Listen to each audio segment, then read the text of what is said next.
Hey, welcome to the Primitive Podcast. I'm Kade Wilcox, your host. On today's episode, we have Coach Softley from Lubbock Christian Schools. Coach Softley is the football coach there, the athletic director there. I probably had over a half a dozen, if not more, people throughout the last year say, hey, do you know Coach Softley? Hey, do you know Coach Softley? And they just raved about his character and his integrity, who he was as a person. And so finally, I invited him onto the podcast. And as you will hear in this podcast, everything everyone said about him is true. I really enjoyed my time with him, really enjoyed learning from him. I have a 10 and 9-year-old, and if I think about, who I'd want them to be influenced by and shaped by, whether it be a teacher or a coach or something like that, Coach Softley would fit the bill. So really enjoyed my time, and I have no doubt that you're going to learn as much from this episode as I did. So please enjoy. The rat race doesn't exist as much in rural America. I can speak to that now because I've lived in Dallas for a little bit, and I know that tension you have that you're so busy. And so a small example of that is in Grant, Nebraska, in rural Texas, Friday nights, it is live. Everybody is there. You go to a 5A or 6A Rockwell Heath versus North Mesquite game. Those programs each have 2,500 kids in the school, and I remember being there at a Friday night, and it was a basketball game, and there was about 23 people in the stands. I remember looking around going, okay, this is different than Grant, Nebraska, and what is different about it? And I really feel like it comes down to there's so many good things in the Metroplex that pull on you. And maybe, not always, but maybe they keep you from some of the great or the ultimate things. Coach Softley, thanks for joining the podcast. I really appreciate you joining. I had about 4 or 5 people over the last year just randomly would bring you up. And I don't know you that well, go to the same church. But every time they would say, hey, he is a great leader. He has really good character. Hey, he's someone you would want your son or daughter to be like. And after the 4th or 5th time of hearing that, I'm like, you know what? This sounds like a perfect guest on our podcast. And so not to give you a bunch of expectation today. Yeah. But I really appreciate you joining the podcast. Absolutely. Thanks for having me on. Yeah. So for those who don't know anything about Lubbock Christian Schools, about Coach Softley, about what you do, where you came from, kind of just give a brief overview of your background and what you do. Sure. So born and raised in Nebraska, small town, Grant, Nebraska. And, I think that's formative in how you see the world. And grew up there in a sport-loving family. Knew early on I wanted to play as long as I could. Knew early on it wouldn't be very long. So the beauty of Nebraska is at that time we were actually good at football. And Tom Osborne was the coach. And I just started to see the impact he could have on a state by the way he ran his program.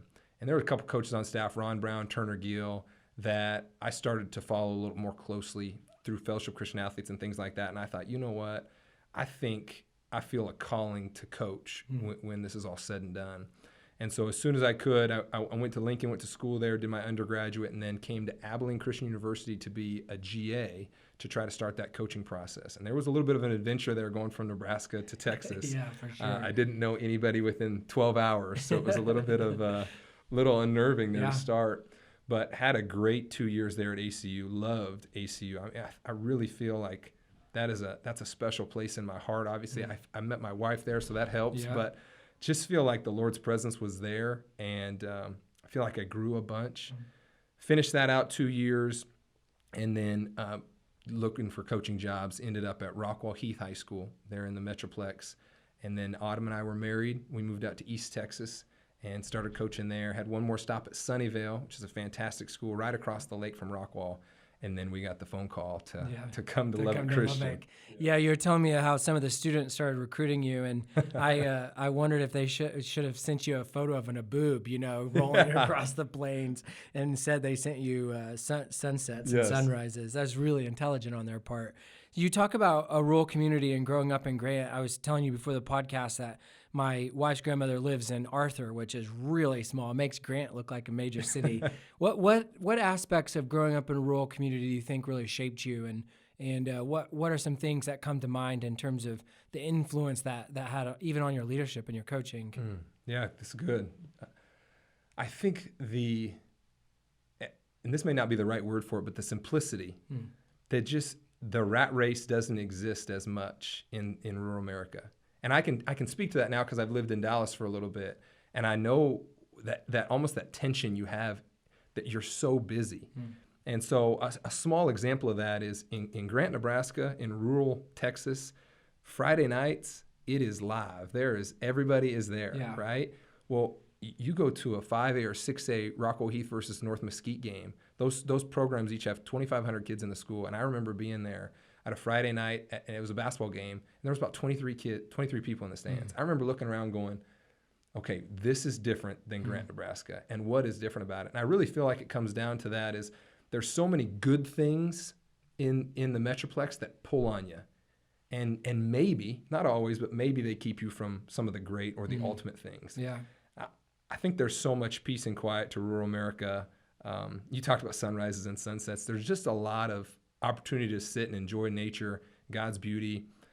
I think the people, kind of like West Texas, that's an attraction to West Texas. I think the people are the greatest commodity. I think they're the greatest attraction to it. You don't move because of the scenery, but maybe you stay because of the people. And I felt that a lot out here. I think that's why this is comfortable for us. We feel blessed to be here because it reminds me of our upbringing, of really just good people that if you had car trouble, if mom and dad got sick, you just knew you'd be taken care of. Yeah, that's really good. I grew up in a small town about 70 miles north of here called Nazareth, and I would echo everything you just said. I mean, just, it's funny when I reflect on my own leadership and, what I'm learning as I go, I oftentimes find myself referring back to people I observed growing up. And I have two people in my mind. One was an uncle, and the other was my best friend's dad, and they're both farmers. But what was so fascinating about watching them growing up is, one, it's their work ethic, but two, just how orderly they were. Their turn rows were perfectly clean. Their fence lines were straight. Their equipment yards were perfectly clean. All the tractors were lined up precisely. And so I feel like there's things that exist like that in a rural community that you get to be more present and cognizant of, because there's only 340 people there. So, and Grant, I know, is just a little bit bigger, but not much. And so that's cool. I appreciate you sharing that. So you're the head football coach at Lubbock Christian, and then the athletic director as well, yes, right? Sir. So when you think about your role, you're a football coach, which is obviously coaching football and coaching kids. You're dealing with their parents. You're the athletic director, so overseeing all the programs, so it's some administrative related things. How do you see your role as a leader kind of in each of those categories? Like, how do you wear those hats, and what does being a leader in that organization mean to you? Yeah, so, and there are a lot of hats, especially in the small school. And I think again, the background helps there is, my dad, he's a banker, but that's probably the least of the things he does. That's just what paid him. Right. He was the volunteer fire chief. He's the Rotary president, and he's a farmer, and he runs the track meets, right? So, and those are the things he loves. Yeah. And so growing up like that, I think our four boys in the family, I think we had a good appreciation for a day's work, and then also for service. So here at Lubbock Christian, a smaller school, being the athletic director, you get to serve in a myriad of ways that in bigger schools, those would be different positions, different titles. And so I enjoy the opportunities that come with each new day. There's not a script that comes to each new day. And you mentioned you get to work with parents, you get to mentor kids and coaches, you get to facilitate a staff and the growth of that. You run the budget, you run the facilities. There's a lot to it, and yet at the zenith of it all is really that purpose or that why, which if you can do your what in alignment with your why, it obviously adds greater trajectory to everything you do. So in answering the question, I think one definition we have that we hear from leadership is the art of getting people to do what needs to be done. I feel like that's manipulative and almost autocratic in your using people. And so what we like to say is leadership is about alignment and inspiring. So that's about helping people get in alignment and inspiring people. And to me, that breaks down a lot more into depth. Obviously, if you're going to align people to something, you have to have some work done on the front end of what is our culture, what is our standard, what are we aligning them to. And then in the inspiration part, that is all about people. That's about moving the human heart. And that's the business that we're in coaching, is dealing with people and moving the human heart and getting a chance to love them in their needs. Wow, you just packed a whole lot in there in about 60 seconds and created a whole lot more questions in my mind. So let's start with the alignment part. How do you, in your own leadership journey, how do you, I get exactly what you're saying with the alignment, but what is your process, or what have you done to help accomplish the why? So you talked about alignment, getting people aligned around the purpose. Mm-hmm. What's your process in understanding that purpose and coming to a conclusion on what that purpose is? So what's that been like for you? Sure. So I think that started out early on. Obviously, as a man of faith, early I felt like, okay, I do not want to be a hypocrite at this. I heard there was an old musical artist named Carmen way back in the day. I don't know if you ever heard of Carmen. And maybe it's a DC Talk song. Who knows? It's just coming to me right now. But there's a quote in there, and he says, "The single greatest cause of atheism in the world today are Christians who acknowledge him with their lips and deny him by their lifestyle." And I thought, oh, man, I do not want that to be me. Mm-hmm. Now, full disclosure, that has been me so many times. Sure. But early on, I felt like, okay, what's the plan here? What's the why? And what can I do if I feel called to coach that can be in alignment or in integrity with my main thing of Christ? And so that has been a discovery phase with a lot of mentors and wise counsel and books and podcasts, and trying to pick up as much as I can. Obviously, the word being number one in there. But where we're at Lubbock Christian is we want to center it on a biblical worldview. We call it as a Christ-centered culture. And so our alignment is the two main distinctives we talk about are we're going to love your kids like crazy. We're going to be relationally based. And then we're going to align with Scripture in everything we do. And when we fail, we're going to align with Scripture in how we fail and how we apologize and repent. And we want your kids to be able to see us model that, so when they go out in the world and fail, that they know there's a pattern that has been set for them. And again, all that comes back to Scripture, but as you know, it is we are very prone to wander, and so I'm no different in that. Sure. What about, that's super good. Thanks for sharing that. What about inspiration? Like, again, you're dealing with parents, you're dealing with administrators, you're dealing with teachers, you're dealing with community members, then you're dealing with a bunch of teenagers. So what does inspiration look like on those levels? So relationships are messy because humans are involved, right? Number one, me, and then number two, you. Right. And so that makes it hard. So inspiration at its root deals with moving the human heart, and that is individualistic, and it takes a ton of time because of that. And so it is about me getting to know you on a deeper level, and you getting to grow in trust for me. And there's a lot of ways we kind of have down of how you can build and how you can lose trust and what that looks like. But our investment in trust is heavy in our program. We want to model a life, I spoke about this a little bit earlier there, of authenticity.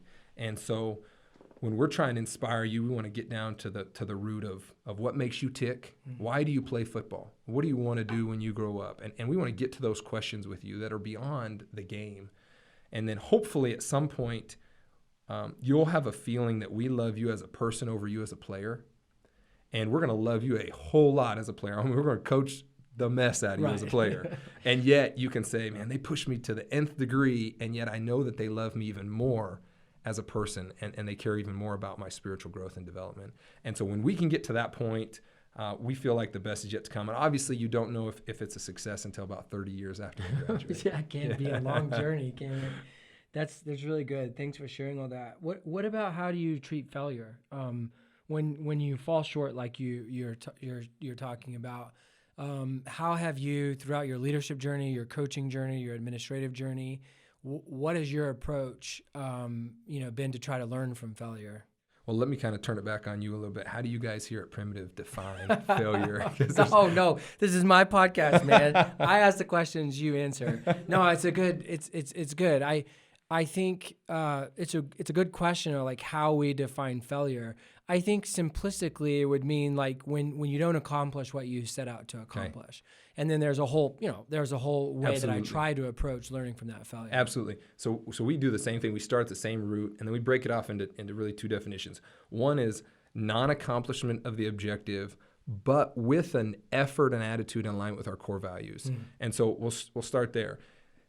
One of the best examples of that to me is the weight room. and just picture junior high or high school girls in the weight room doing squat, and she fails, but she's failing at doing a heavier weight, and she's trying to, what we call is push her ceiling.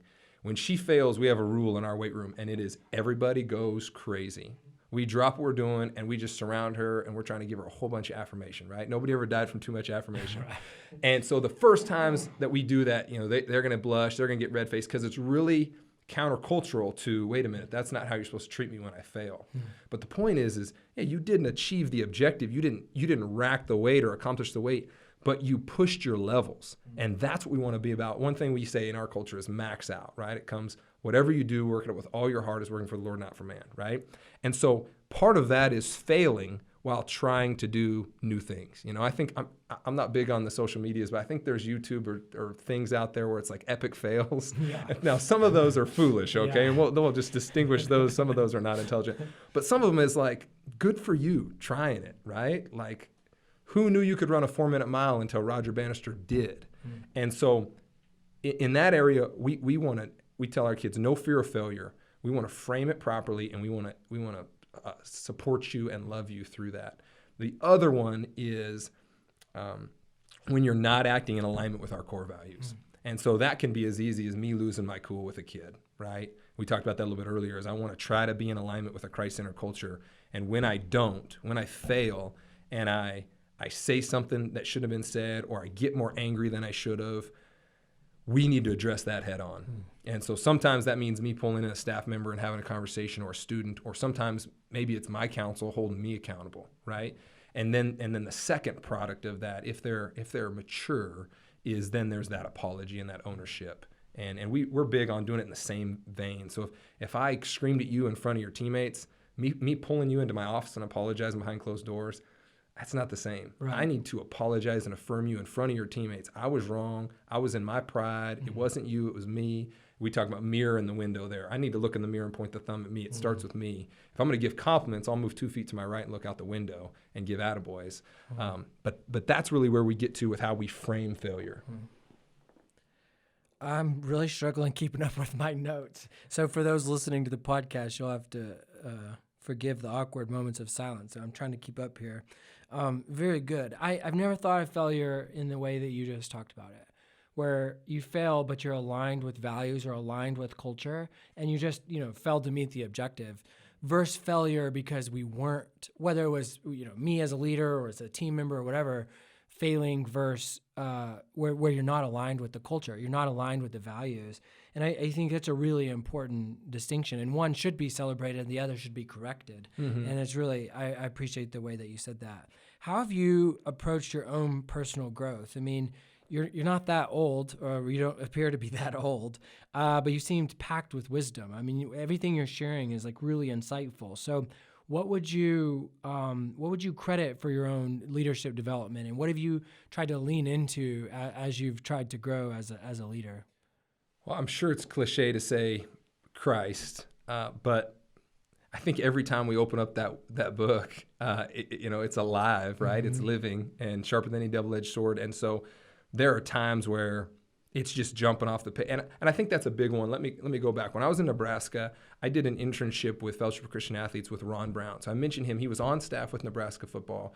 And then when Bill Callahan came in, they removed the staff, and it actually worked out almost as if it was providential, like God is sovereign, that he was removed. He took over Nebraska State FCA, and I was able to move into an internship under him. And he's the mentor for me that was able to sit down and go, okay, Christian ministry or even athletics through a Christian lens should not be about faith, food, and fellowship. It needs to be about how do we take this book and apply it into practice and into the game. And I was like, I'm in on that, because I've been missing the mark. I've been trying to get it, but I've been confused on how to do that. And so I basically had a year and a half of kind of sitting at his feet as an older mentor who's been through it before. And we went just many books. There's a book called The Handbook on Athletic Perfection that if anybody was interested in that, I would recommend that. But his prayer, he just said, make this your prayer, is, Lord, as I open up this word, would you just have things jump out to me that apply to this calling in my life, to this daily application?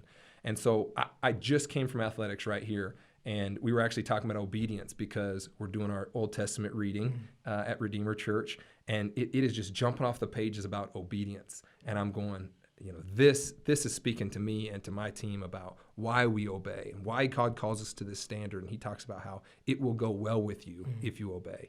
And so all that to say is really at the root of it is a purposeful approach to a hopeful, purposeful approach to everything. How about that? So if I'm going to listen to this podcast or if I'm going to read that book, it's going to be with the eyesight, with the lens, better yet, that how does this help me coach and mentor my team?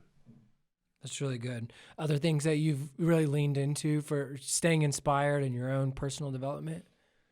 Recently, what I've been feeling is that the challenge to adjust my content diet, actually simplify it down. And so finding less podcasts, less books, and really making, putting the bumper plates on of staying purposeful.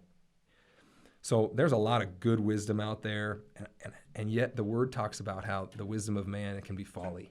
And so I want to make sure that I'm not working really hard in the wrong direction. Has that been really hard? I mean, talk about content consumption. I mean, there's no end to our options. So has that been challenging? I think so. It helps that we're really busy, right? And so there's not a ton of time to. Right. You can only listen to so many podcasts when you mow the lawn once a week, right? But what I would say there is I rely a lot on wise counsel.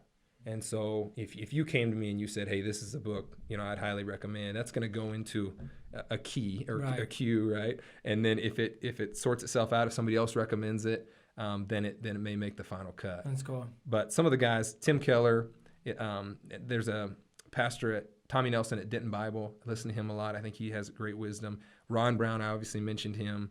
And then really just have, again, this year trying to recommit to making the Word be my number one. Yeah, that's cool. Where do you, this is going off script a little bit, but like, where do you see yourself in 5 years? And I don't mean like a place, like, I mean, we don't know what tomorrow holds, much less, where we literally going to live in 5 years or be doing in 5 years. But when you think of your ambition, when you think of what you aspire to do, when you think of what you're trying to accomplish, and you project that out over the next 3 years of your life, 5 years of your life, 10 years of life, what kind of things come to mind? Yeah, a lot of things come to mind. The first comes to mind that I want to clarify to all the Lubbock Christian people out there that I have no plans. No, because we get that question a lot, and sometimes that can be flattering, and sometimes it's like, are you asking because you want me to move on? But my answer to that is Paul talks about the secret of contentment, and I think it's interesting he uses the word secret there because I just feel like it's like a treasure that is difficult to discover, and if you're not paying attention, you turn around and it's gone, and now you got to go find it again. And so my challenge is how can I be where my feet are, bloom where you're planted is a phrase that people say, and remain content. I do not want to be complacent. That is the antithesis of what I want to be. But I don't want to be climbing the ladder of life. We talked about that hamster wheel earlier of the Metroplex. I don't want to be on the hamster wheel and finish my life knowing that I succeeded at things that didn't matter. And so that is the constant challenge is, God, where do you want me to go where I can be used for your most strategic usage, where the kingdom work, where the fields are ripe for harvest, but you want people, hands and feet. And so that's the prayer. I don't know what that looks like. Sure. I told you I coached basketball for 5 years. I loved it. Loved being a basketball coach. And my AD came up to me. He said, when are you gonna drop this basketball thing and go take a football job? And he was a godly man. I looked at him and I thought, what kind of mentor advice is that? I said, well, Coach, I said, with respect, I feel like this is what God has presented me with right now. I think I need to be great at it. And so that's what we did. And I took one more basketball job and loved it. And then that call from Lubbock came that we weren't ready for or didn't anticipate. And now here we are. And so that leads us to this. I typically, my natural is to be really goal-oriented and have a 5-year plan. But I feel like there's wisdom that the Lord has given me over the years of just sitting right here in today and trying to max out today. Yeah, I love that. I wish there was a guidebook. I wish there was this blueprint that said, here's how you can have maximum contentment with maximum aspirations. Yes. Like I wish there Yes. was like a secret sauce there, and unfortunately there's not. I'm in on that. Okay, well, you write the blueprint and I'll read it. My last question is often my favorite for guests, and that, like, if you could go back 10 years ago, you know, when you're going to grad school or whatever, like if you could go back 10 years, knowing what you know now, what advice would you give yourself, you know, 10 years ago? I think I'd probably say, don't eat that sushi at that corner gas station. That was. Oh man, I love sushi, and that visual is enough to make me sick. No, I think I would say, we say life lesson number 3: life's not about me. I think that's what I needed to hear. I think I still need to hear that every day. Hey, Chris, life is not about you. You are dearly loved. You're made in the image of the King. You have value, but don't overemphasize your value. That can be really destructive. And then if I could come back about 24 hours later, and after I was on my knees for 24 hours going, woe is me, then I'd also come back and I'd say, you know what? You also need to treat people with more grace. My tendency is to be pretty black and white, and I'm a goer. I'm a mover, and I can push. And I think the Lord has revealed to me that the greatest, you know, C.S. Lewis, a generation ago, there was a conference in England, and the question was, what makes Christianity so different from all the other world religions? And they said they were going back and forth, and C.S. Lewis came in late, and they said they asked him the question, and he said, grace. And that hit me like, man, if that is the biggest distinction of Christianity, I want to make sure that's a distinction in my life, is just the ability to give people more grace. And I think that's helped our coaching is, you know what, son, you didn't do right, and we're going to fix it. There's going to be some consequences, some discipline, but I love you, and you're welcome back here tomorrow, and we're going to get to it. Yeah. And I think just for kids to go home and, you know, a parent in the car, hey, what'd you say? Well, he was not happy, but yet I still feel loved, and I'm excited to get back to work tomorrow. I think that grace is what is really special. Yeah, not only in coaching, but really all of life. Yes. You know, whether it's in an organization or a school or a coaching setting, yeah, it's a powerful thing, particularly in a culture that is pretty graceless. You know, we're all kind of looking for that hill to, you know, to die on, you know. So, man, thanks for joining the podcast. I can see, you know, exactly what all those people telling me, you know, about you, you know, were saying. So I admire you. I think the work you're doing is really great, and appreciate you joining the podcast. Thanks for having me on. It's fun.